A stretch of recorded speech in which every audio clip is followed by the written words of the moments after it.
За сайн байна уу?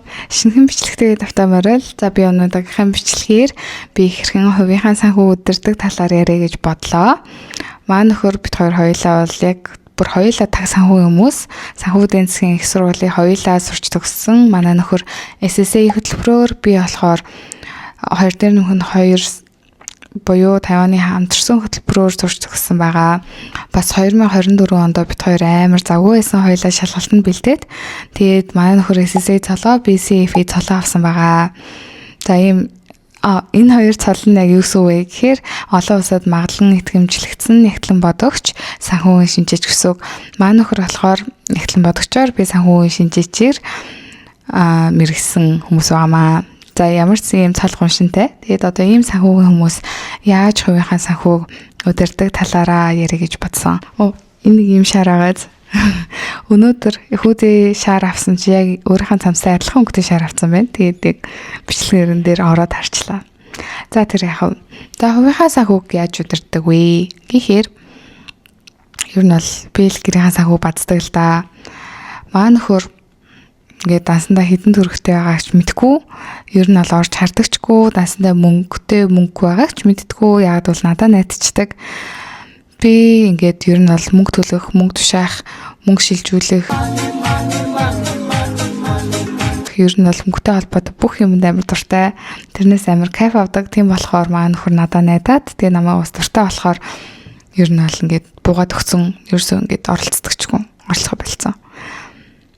Тэгээд уул нь эхлээд өөрөө ингээ байрныхаа мөнгө төрөлдөлдөг байсан ба. Тэнгүүд би нөгөө нэг өмнөр нь орж төлөөдсөн чи. Маа нөхөр цаацаа чи өөр нь ингээд санхүүгээ базаа гэд. Тэгээд одоо бол надад бүр найцсан байгаа. За би гэрийнхаа санхүүг яаж удирдаг вэ гэхээр хамгийн эхлээд би ингээ бүтэн жилийнхаа төсвийг гаргадаг. Төсвийг гаргахдаа одоо гэрийнхаа орлогыг тэгээ бүх зардлыг гаргаад тэгээд одоо мөнгө үлдвэл ер нь бол мөнгө үлдээгээд тэрнээсээ заавал одоо хөрөнгө оруулалт маш олон жижиг юм руу ингээд мөнгө тараан байршуулдаг. Гэтэ маш олон жижиг юм руу мөнгө тараан байршуулдаг гэхээр ингээд амар баян юм шиг сонсогдож магадгүй үгүй зүгээр л ингээд амар олон юмд ингээд жижигээр маш багаар ингээд хийгээд урт хугацаанд доктортой хийчдэг. Тэгэнгүүт бас хөрхөн тэрнээс өгөөж аваад хөрхөн санхүүжилт болчдгоо. Тэрийг нугасаа би дараа нь нэг ярина яг юунд хөрөнгө оруулдаг вэ гэхээр гэдгээ. Нэрээ бас нэг балаа юм болохоор бит хоёрын данс Монгол тусцтай байсан байхгүй юу. Тэгээд цалин тусцтай. Тэгээд тэгэнгүүт манай нөхрийн мөнгө бол бидний мөнгө, миний мөнгө бол миний мөнгө байсан. Тэгсэн чинь энд ирээд нэг данстай болцсон. Тэгэхээр амар балаа. Ингээд миний мөнгө тэгээ миний цалин, миний мөнгө байхад болсон гэр бүлийн л мөнгө болчт юм байлаа. Тэгээ угаасаа яг Америкт ирээд бит хоёрын данс нэгдээд яг гэр бүлийн санхүүтэй болсон. За орлого тал нь бол угаасаа ойлгомжтой шүү дээ. Цалин бит хоёр бизнес хийдгүү. Тэгэхээр яг цалингийн л орлого гэж байгаа. Тэгээд бас түрээсээ орлоготой. Тэгээд цалингийн орлогоо угаасаа сард 2 удаа цалин буудаг болохоор ингээд би бүтэн жилийн төсвийг гаргахдаа Excel дээр ингээд орлогоо ингээд 2 7 хоногор нь оруулцдаг байхгүй юу. Зардлуудаа болохоро ер нь бол яг ингээд зүгээр би нэг тэдийг хэрэгэлдэг бахтаа гэд бодонгууд ерөөсө тэрнээс амар их мөнгө үрцэн байдаг. Тийм болохоор яг нөгөө бодтойн дээр гэж бодоод банкныхаа аппликейшн руу компьютероор нэвтэрч орж агаад бүх гүйлгээ татаад хуулга харах гэдэг шүү дээ. Тэгэнгүүтээ бүх гүйлгийг татчихдаг Excel-ээр. Тэгээд бүх гүйлгээ сүүлийн 3 сарынхаа гүйлгийг татаад бүгдийг нэг нэгээр нь ангилдаг байхгүй юу. Би уусаа тэгж ангилах амар дуртай заяа. За хүүхдүүд ийм мөнгө өрсөн байна. Гадуур хоол идэхэд ийм мөнгө өрсөн байна. Энэ бол гэрийн зардал байна. Энтэр гээд бүгдийг ингээ сайхан ангилалт ингээ оруулчихна. Тэгээд энэ бол аяллаа ангил байна гэдэг ч юм уу тий. Тэгэж оруулчаад за ер нь бол нэг ийм мөнгө хэрэглээд байгаа юм байна. Хоолндоо ийм мөнгө хэрэглээд байгаа юм байна гэдэг нэг тийм одоо мэдээлэл авчаад тэрийг төсөвтэй ашигладаг гэсэн үг байхгүй юу. Одоо ирээдүйд бит хоёр ерөнхийдөө ийм мөнгө хэрэглэх юм байна гэдэг одоо төсөөлөлд оруулчихж байгаа гэсэн үг. За энийг угаасаа тэгэл хүн болгонд мэдчихлээ гэлгүй. Тэгээд бүх одоо гарах ёстой зардлууд байгаа штэ байрны мөнгө, байрны төлбөр, тэгээл зээл бит хоёр ижихтэй амар их зээлтэй.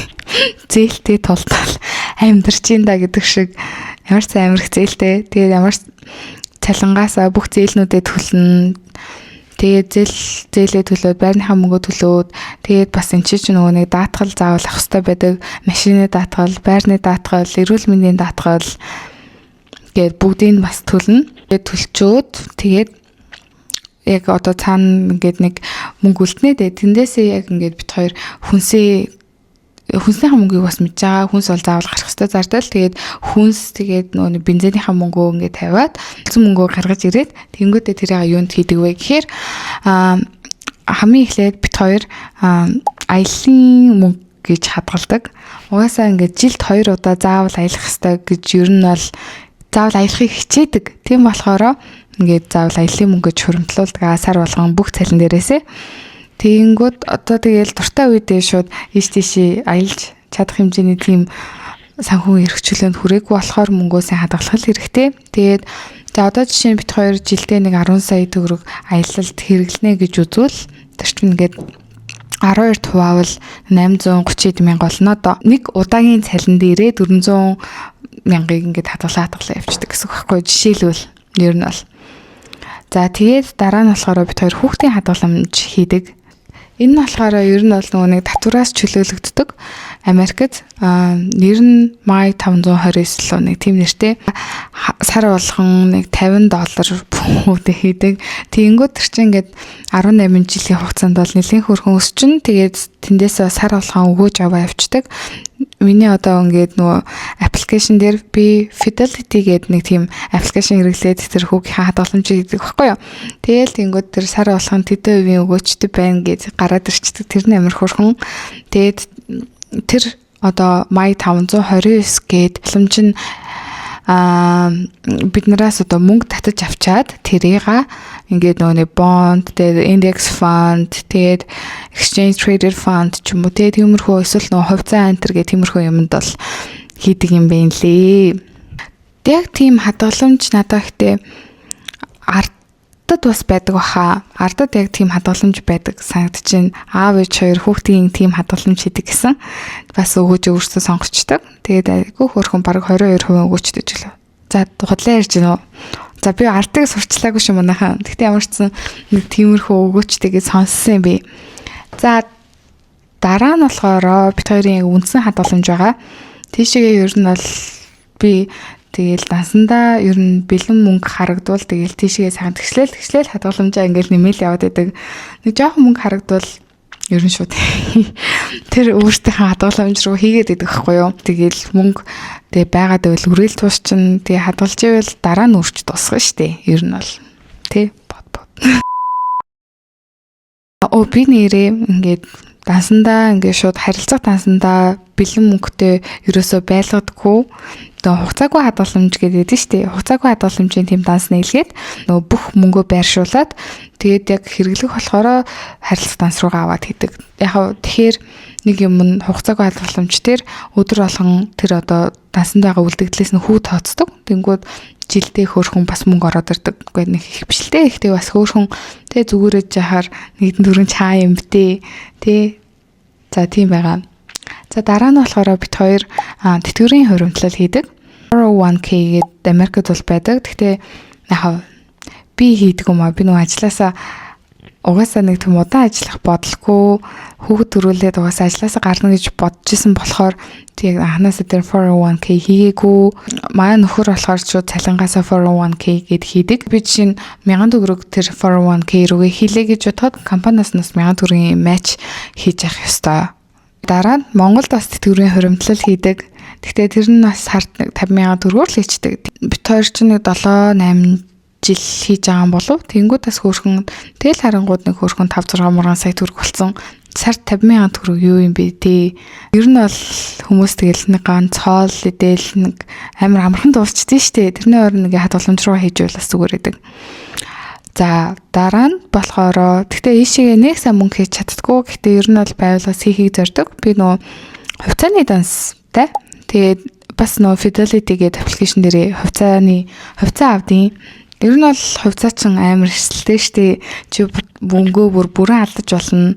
За яг арай бүрэн алдахгүй. Гэхдээ ерөнхийдөө бол ихэнх мөнгө алдаж болно.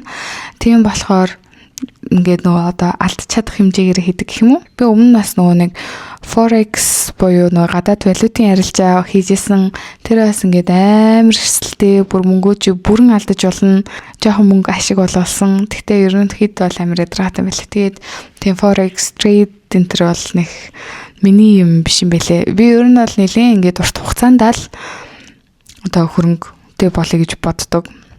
Баггүй юу. Тэгэхгүй бол угаасаа тэгэл мөнгө чинь тэгэл богино хугацаанд бол тэгэл үрэгдэл тус чинь юу ч болохгүй.